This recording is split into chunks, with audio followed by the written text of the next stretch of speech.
What's up guys, welcome to another breach guide. This one is for how to defend on the new split. And the new split is where the orb in mid here is moved to B main. That's the change. And we're gonna go over that in a second. I'm gonna start with how to defend alone on A. And the reason for that is because sometimes, you know, I face people who want to play 2 mid and 2 B. And then no one wants to go A. Well, they also don't communicate, so I end up going A. And what I like to do is hold A ramp because you can easily control the orb. You can control A long and A main. Now the thing is, if they push in A main quick to disable you, you have to rotate and sit up here. Or, you know, be ready to fight for sight. And then keep in mind that someone might push up here. So you might have to face 2 people at once, which makes it easy if you hold this guy here with the back to the wall. That way they can't shoot you unless they push up. You can communicate to your teammates, I need help, need backup. Now, if they don't push for main and they want to push for the orb, what you can do is you set up an aftershock like this, and the aftershock makes the enemies have to move away. This is what it looks like on that spot. Make sure that you crouch and look on the minimap. Gotta crouch. Look on the minimap, where's the cyan square? Not square, rectangle. And because if they don't leave the orb, they're gonna die. It's an instant kill. And also for the reason for crouching is because you want to reach down to the orb. You don't want to use your aftershock above the orb like this, because then they can just avoid the damage, right? It's above their head. And you just hold this angle like this. You don't need to sit like this. I would highly recommend holding as little as possible. Like this, just a tiny pixel. That way, they see less of you, you see them, you shoot them first. Let's say that your teammates need help in mid. Boom, fault line. Through the wall. Fault line like this. Up to mid, up to heaven. You wanna go really far in on B? You can do that. And if you want to, you can also fault line into sewers, like this. If your teammate gives you info, and then aftershock into sewers. Because there's a small pocket there, you'll see on the minimap, and you can cover that with your aftershock. This will instantly kill anyone in the sewers. So yeah, it's pretty simple for holding A alone. Again, if they go A main, don't push you. You can try and challenge them, you can run after them even.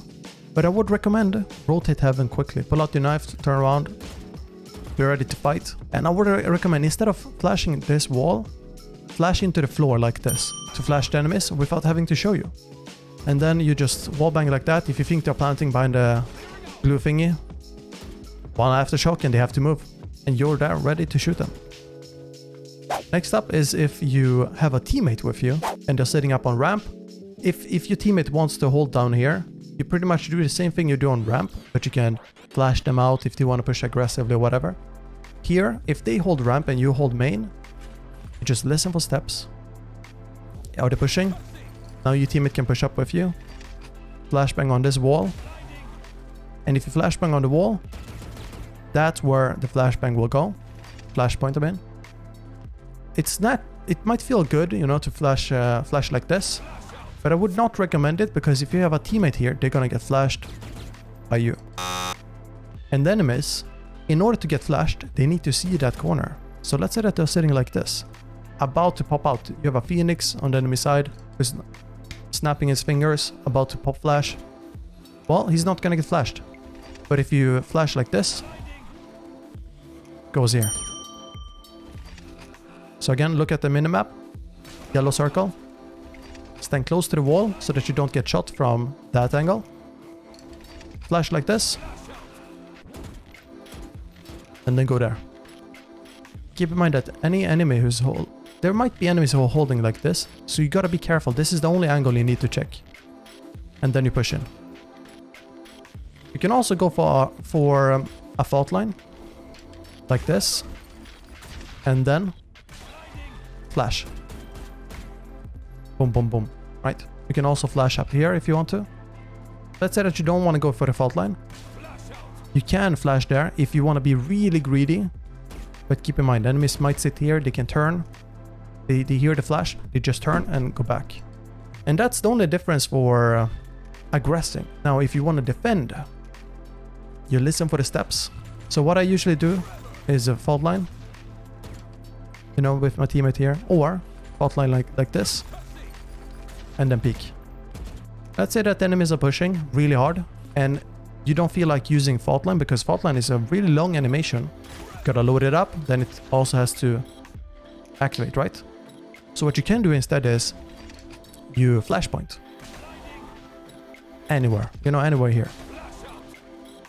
Make sure that you don't use your knife before pressing Q or whatever button you're bounded to, because after your flashpoint, it's gonna go back to your knife, and you wanna go back to your weapon instead. You see? That's how you do it. Now, if they're really close, like you can almost smell them, that like this close, and you just gotta act now.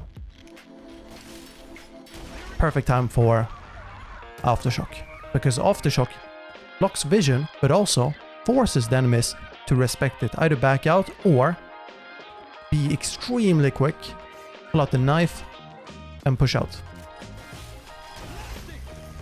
You can run through it, but it's a very small window. It's an extremely small window. So be careful that they don't push you. What I do is I back off, use fault line, aftershock, and then chill here. I wait for them. I wait.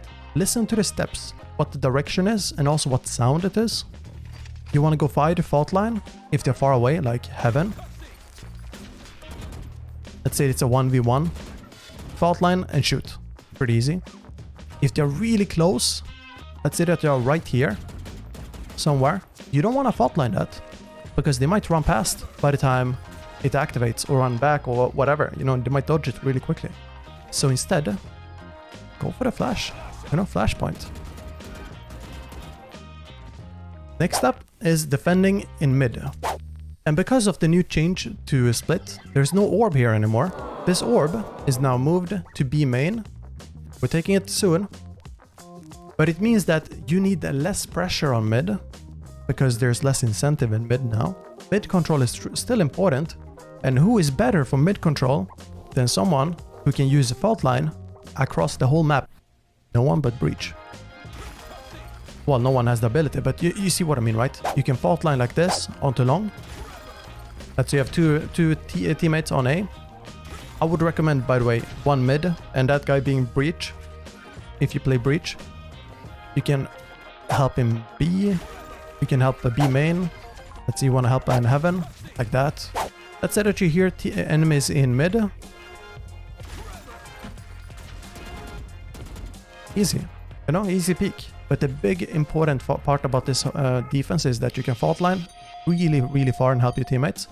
A very easy angle to control. You hear everything. You hear sewers, you hear B-link. And you can aftershock onto A ramp. Like this. Let's say that a teammate is in heaven holding. He is afraid of someone pushing in. Instantly help him. Let's say that the enemies are pushing mid-mail. Aftershock. There. You hear steps mid. Like this. And then at the first footstep on the wood, pull this out. Boom. Once you activate this, you just wait for them, because they're gonna be right here. So be ready to shoot them, and that's all for mid pretty much. Now here's the big change. The new orb, it's in B main. And because of the orb in B main, I would recommend holding close. Because you want to push it and grab the orb so that you can get your ult. Because look at this. This ult, it's extremely powerful. Extremely powerful. Let's say you fault line. By the time it activates, your gun is up.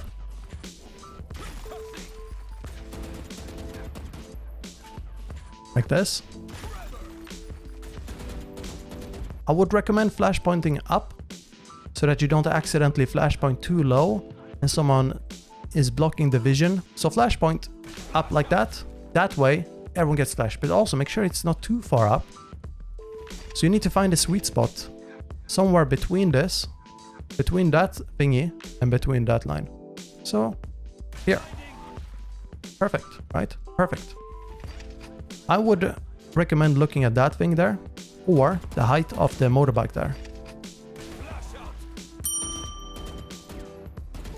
And enemies must be crouching in order to avoid a flash there. And then if you really want to be extra careful, you can aftershock like this. Look at on the minimap. That way no one can hide there because they will die and they will get flashed. And then you take over this part here. And now if you really want to, you can flashpoint on the other side. Easy, right? So again, take the orb if you can. Let's say that enemies are pushing really hard and you have no chance of defending yourself if you push. And you feel like, okay, guys, I gotta let them contest this. You can hold here if you really want to. Hold close. And that's if you wanna punish them, shoot them while they're taking it, whatever. You flash it. What you can also do is aftershock it right next to it so that they can't just simply back out and now they're locked in here. Aftershock. Flashbang. Boom. Easy. Easy kill. It's a lot of utility you spend on it, but if you get the orb plus a kill or two, that's huge. Next up, over here. This is if they push in. Pretty much the same as on A. You wait, you wait, you wait. You can fault line if you want to. But keep in mind, you gotta charge up really far in order to reach far back. And they can hear it. Plus, it has to activate. And they can avoid it. So, what do you do instead? This. Be careful so you don't flash yourself though. Very easy. And if you really want to, you can play this passively if you want to be be really annoying. Play it passively. Flash there. Anyone who's back, they will back off because of the flash pointer. And then you shoot them in the back. But keep in mind that if you don't kill enemies who are here, here, or here, after the flash, they will rush you from both directions and you're cornered. And then you might need to use a flashpoint like this. Push out, kill this dude, go defend the spawn, rotate all the way back up to heaven. You know, you might have to improvise a bit. Or fault line like this, so that you clear that side, and now you have to push this side. You have a lot of options, and Breach is extremely strong on defense. Just as on attack, he's really good at holding areas alone. So I would highly recommend picking him for defenses that are heavily contested and where you feel like you can aggress, but you can also defend. That's all for Breach defense on Split. Hope you like it. Hope you enjoy it. Leave a comment and let me know what you think. Let me know if it was useful. Thank you so much, guys. Really enjoy the positive feedback, and see you later.